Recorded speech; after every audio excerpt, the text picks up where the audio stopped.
Friends, നമസ്കാരം. Welcome to Vipna's tasty recipes. ഇന്ന് ഞാനൊരു ഈസി റെസിപ്പി ആയിട്ടാണ് വന്നിരിക്കുന്നത്. എഗ് ചില്ലിയുടെ റെസിപ്പിയാണ്.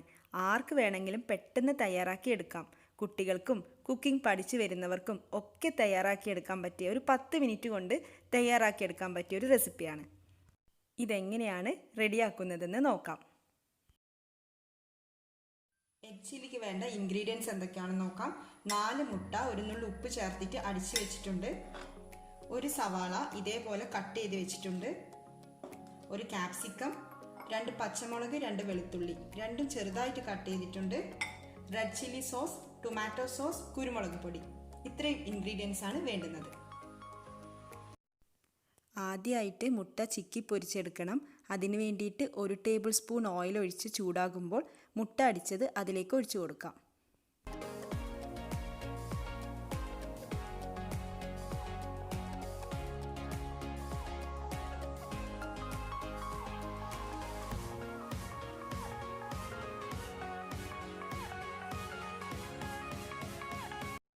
മുട്ട ചിക്കിയത് മാറ്റി വെക്കാം.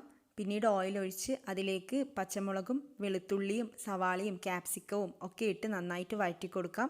നല്ല ഹൈ ഫ്ലെയിമിൽ ഇട്ടുകൊണ്ട് തന്നെ വഴറ്റി കൊടുക്കാം. പിന്നെ എപ്പോഴും പറയുന്നത് പോലെ പെട്ടെന്ന് വഴന്ന് കിട്ടാൻ വേണ്ടിയിട്ട് ഉപ്പ് കൂടി ചേർത്ത് കൊടുക്കാം.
ക്യാപ്സിക്കവും സവാളയും റെഡി ആയിട്ടുണ്ട്.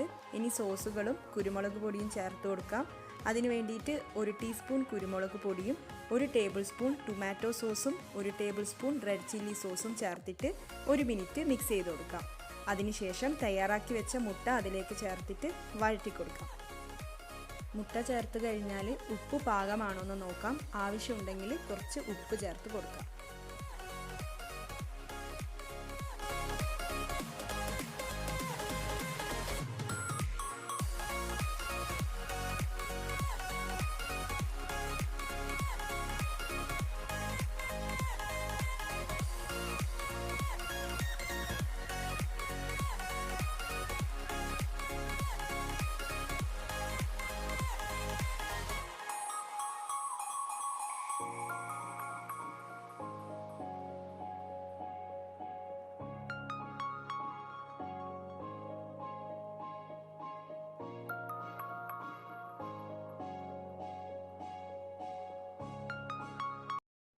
അങ്ങനെ എഗ് ചില്ലി റെഡി ആയിട്ടുണ്ട്.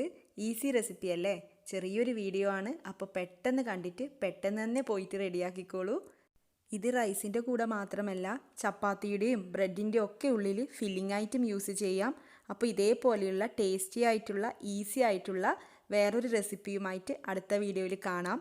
പിന്നെ ഈ ചാനൽ ആദ്യമായിട്ട് കാണുന്നവരുണ്ടെങ്കിൽ ഇഷ്ടപ്പെട്ടെങ്കിൽ ചാനൽ സബ്സ്ക്രൈബ് ചെയ്യണം, ലൈക്ക് ചെയ്യണം, ഷെയർ ചെയ്യണം. താങ്ക്